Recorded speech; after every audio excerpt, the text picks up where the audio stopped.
అనంతపురం జిల్లా మా అనంతపురం జిల్లాకి 1000 పోస్టులు ఎడ్జిటి పోస్టులు వెంటనే విడుదల చేయాలి. ఇప్పుడు ప్రస్తుతం 181 పోస్టులు ఉన్నాయి. అవి ఉన్నాయో లేవో కూడా క్లారిటీ లేదు.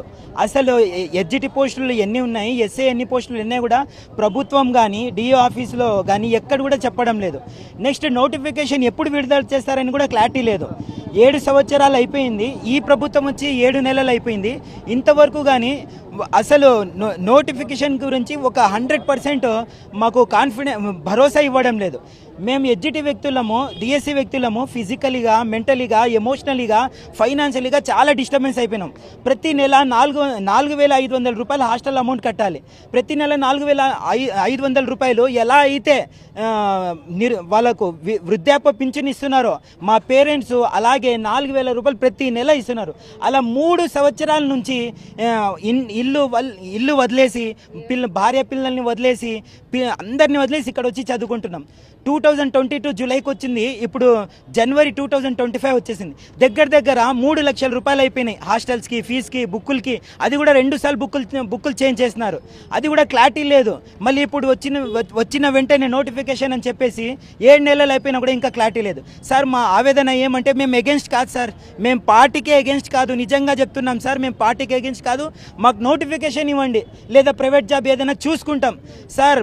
బంగారం తాకట్టు పెట్టి ఇక్కడ వచ్చే హాస్టల్ ఫీజు కడుతున్నాం. ఇప్పుడు ఏడుస్తే బాగుండదని బాధగా ఉంది నిజంగా సార్. ఇంట్లో కూడా అసలు చెప్పడానికి మాటలు లేవు. అమ్మ నాన్నలు కూడా ఏం చెప్పాలో అర్థం కావడం లేదు. భార్య పిల్లలకి ఏం చెప్పాలో అర్థం కావడం లేదు సార్. సార్ బంగారం ఇంట్రెస్ట్ కట్టాలన్నా కూడా ఇబ్బంది అయిపోయింది. నిజంగా ప్రతి నెల 4,500 రూపాయల హాస్టల్ ఫీజు, ఫుడ్ ఫీజు అలా కట్టి స్టడీ హాల్లో చదువుకుంటున్నాం సార్. నిజంగా సార్ మా దగ్గర ఈవెన్ మొబైల్ బ్యాలెన్స్ వేసుకోవడానికి కూడా డబ్బులు లేవు. అప్పులు చేసేస్తున్నాం. ఏదో ఒకటి క్లారిటీ ఇచ్చేస్తే మేము ప్రైవేట్ జాబ్లో ఏదైనా జాబ్ చేసుకుంటాం సార్. సార్ చాలామంది ఇప్పటివరకు కూడా పెళ్ళిళ్ళు చేసుకోలేదు సార్. పెళ్ళిళ్ళు కూడా చాలా స్టాప్ అయిపోయినాయి సార్. ఈ పెళ్ళి అసలు మాట ఏమంటే 35 ఇయర్స్ దాటిపోతున్నాయి. ఏం చేస్తున్నావు అంటే ఇంకా చదువుకుంటున్నాడు, ఏం చేస్తున్నావు అంటే ఇంకా చదువుకుంటున్నాడు, ఎప్పుడు చూసినా చదువుకుంటూనే ఉంటావా అని చెప్తున్నారు సార్. 2022 నుంచి ఆశలు పెట్టుకున్నాం, 3 సంవత్సరాలు అయిపోయింది. మీకు హార్ట్లీ రిక్వెస్ట్ చేస్తున్నాం, ఏదో ఒకటి మాకు డెసిషన్ చేసేసండి. ప్రైవేట్ జాబ్ అయినా చూసుకొని బతుకుంటాం. చాలా అవమానాలు అయిపోయినాయి సార్. ఎవరు చూసినా ఏమంటే అవి మాటలతో హర్ట్ చేసేస్తున్నారు. ఇంకా చదువుకుంటున్నావా, 30 సంవత్సరాలు అయిపోయినాయి, ఇంకా ఎన్ని సంవత్సరాలు చదువుతావు అని చాలా మాటలతో హర్ట్ చేస్తున్నారు సార్. లోకేష్ సార్, మిమ్మల్ని మీరు ఒక్కటి గుర్తుపెట్టుకోండి. 2018లో మీరు నోటిఫికేషన్ సరిగ్గా ఇవ్వలేదని ఓడిపించినారు. 2025 మేము వస్తేనే మొదటి సంతకం చేసి డిఎస్సి విడుదల చేస్తామంటే మిమ్మల్ని గెలిపించినాం సార్. డిఎస్సి అభ్యర్థులు గ్రూప్ 1, గ్రూప్ 2, పోలీస్ కానిస్టేబుల్ వీళ్ళ వల్లనే మీరు రూలింగ్లో వచ్చినారు సార్. సార్ మా బాధను అర్థం చేసుకోండి సార్. మేము నిజంగా మీ పైన ఎగెన్స్ట్ లేదు. దయచేసి నోటిఫికేషన్ తొందరగా విడుదల చేయండి. మా కరువు జిల్లా అనంతపురం జిల్లా 180 పోస్టులు ఉన్నాయి. 40,000 మంది ఉన్నారు.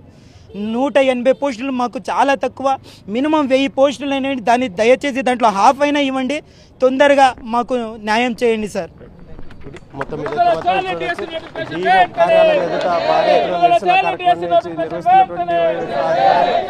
ఏదైతే వారు చెప్తున్నటువంటి వారి డిమాండ్ అంటే ఎస్జిసి పోస్టులను పెంచాలి. ఇందులో ముఖ్యమంత్రి మొదటి సంతకం చేసినటువంటి డిఎస్సిని వెంటనే విడుదల చేయాలని మొత్తం కన్నీరు మున్నీరుగా ఏడుస్తూ వారు విలపిస్తూ వారి డిమాండ్స్ చెప్తున్నటువంటి నేపథ్యం. ముఖ్యంగా ఇక్కడ ఏదైతే ఉందో తల్లిదండ్రులు కూడా భారం అవుతున్నటువంటి నేపథ్యంలో ముఖ్యంగా మీరు ఇచ్చిన హామీల వల్లనే మీకు కూడా ఓట్లు వేశాను, మీ గెలుపుకు కృషి చేశాను కాబట్టి ఖచ్చితంగా మా ఏదైతే ఉందో మా ఆవేదనను అర్థం చేసుకుంటారు అనే ఉద్దేశంతోనే ఈ రోజులు ఆగాం. ఇక్కడైనా మా గురించి ఆలోచన చేసి మంచి నిర్ణయం తీసుకోవాలని వారు డిమాండ్ చేస్తున్నటువంటి నేపథ్యం. Camera person Sudhakar, Challakanedu, RTV, Anantapuram.